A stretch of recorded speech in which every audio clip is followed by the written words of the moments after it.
Salam sejahtera Malaysia, selamat datang ke channel Fels Lifestyle.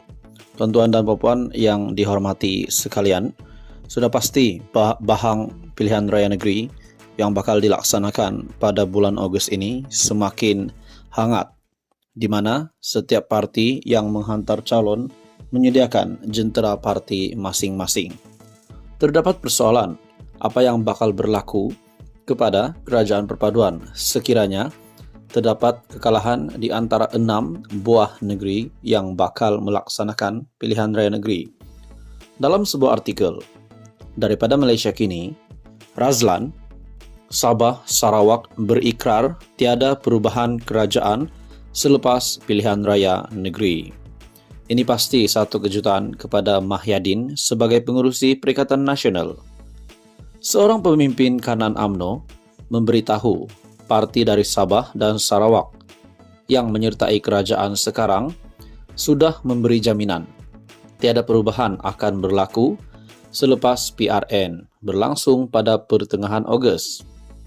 Menurut anggota Majlis Kerja Tertinggi UMNO, Razlan Rafi, komitmen tersebut dinyatakan sendiri dua pemimpin utama parti yang berkaitan, yaitu Premier Sarawak Abang Johari Openg dan Ketua Menteri Sabah Haji Jinor. Katanya, kedua-dua pemimpin terbabit memberikan komitmen untuk mempertahankan kerajaan perpaduan. Telah diputuskan tema PRN kali ini ialah perpaduan demi kestabilan dan kemakmuran. Premier Sarawak dan Ketua Menteri Sabah mengatakan tidak akan ada perubahan kerajaan seperti yang didakwa sesetengah pihak walau apapun terjadi. Justru, matematik politik hari ini menunjukkan ia tidak akan membawa kepada berlaku pertukaran kerajaan berdasarkan komitmen diberikan Premier Sarawak dan Ketua Menteri Sabah, katanya kepada Malaysia Kini. Sebelum ini, dalam kempennya menjelang PRN pada 12 Ogos nanti, PN dilihat membawa naratif bahawa akan ada pertukaran kerajaan jika PHBN berjaya ditewaskan di Selangor, Pulau Pinang dan Negeri Sembilan. Malah beberapa pemimpin pembangkang seperti pengurusi PN Selangor, Azmin Ali, memberitahu penyokong mereka kerajaan pimpinan Perdana Menteri Anwar Ibrahim akan jatuh selepas PRN nanti. Razlan yang juga setiausaha politik timbalan Perdana Menteri Ahmad Zahid Hamidi berkata, kepimpinan parti politik dalam kerajaan perpaduan mengutamakan kestabilan dan kemakmuran demi memperjuangkan nasib rakyat. Katanya, mereka tidak lagi mahu melihat rakyat terkesan akibat permainan politik sesetengah pihak yang ingin kembali ke Putrajaya. Jadi saya nasihatkan pemimpin PN, berhentilah membohongi rakyat, kononnya akan ada perubahan kerajaan selepas PRN. Kita mahu wujudkan perpaduan ke semua ahli parlimen untuk mendapatkan kestabilan dari sudut ekonomi dan masa depan rakyat, katanya lagi.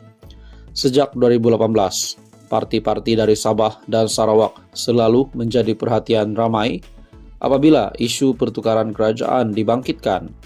Hal itu kerana berdasarkan keadaan semasa, penyertaan dari kedua-dua negeri berkenaan memberi pengaruh besar kepada kedudukan sebuah parti di parlimen.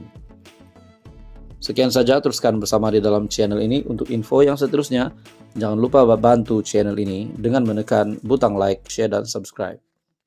Sejahtera Malaysia, selamat datang ke channel Fels Lifestyle. Tuan-tuan dan puan yang dihormati sekalian, dalam sebuah artikel berita daripada BH Online, kita bentang karpet merah dari lapangan terbang sampai ke hotel jika benar ada individu mahu melabur RM500 bilion di Langkawi.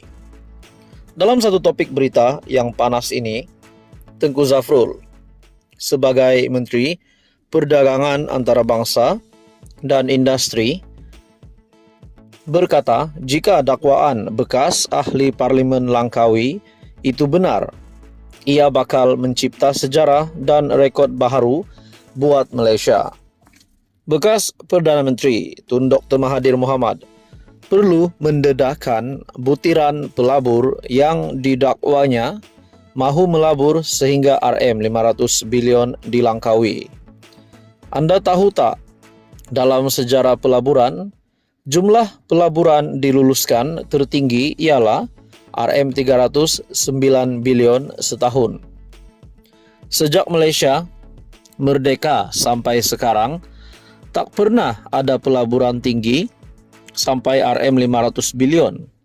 Masa Dr. Mahathir jadi Perdana Menteri, tak pernah ada pelaburan diluluskan setinggi itu.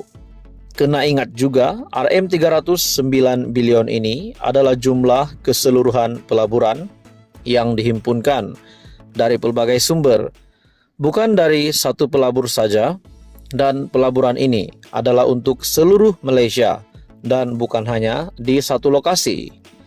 Jika betul ada satu pelabur sanggup labur sampai Rm500 bilion di Langkawi saja, ini bakal jadi rekod baru di Malaysia. Katanya dalam satu penjelasan menerusi video di Facebook beliau. Sebagai menteri yang menjaga pelaburan, Tengku Zafrul berkata, andai benar dakwaan pelabur ini wujud, kerajaan akan mempermudahkan kemasukan pelaburan ini.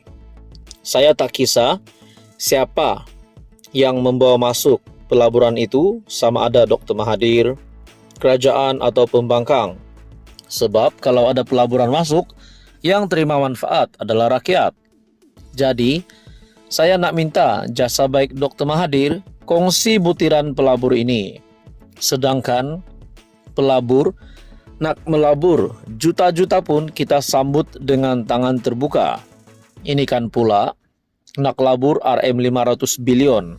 Memang kita bentang kapet merah dari lapangan terbang sampai ke hotel, katanya.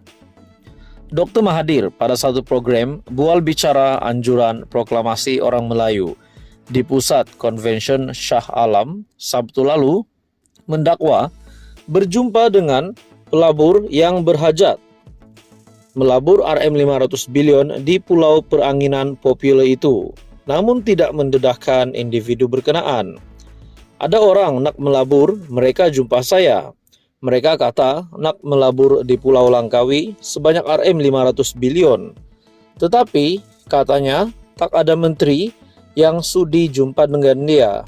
Selain itu, ada juga seorang lagi datang jumpa saya, cakap nak melabur, tetapi tak ada layanan juga. Jadi sebenarnya bukan orang tak nak datang melabur. Orang nak, tetapi kerana tak ada layanan, mereka pergi ke Indonesia, Vietnam dan Filipina, dakwa Dr. Mahathir, seperti dipetik dalam laporan media.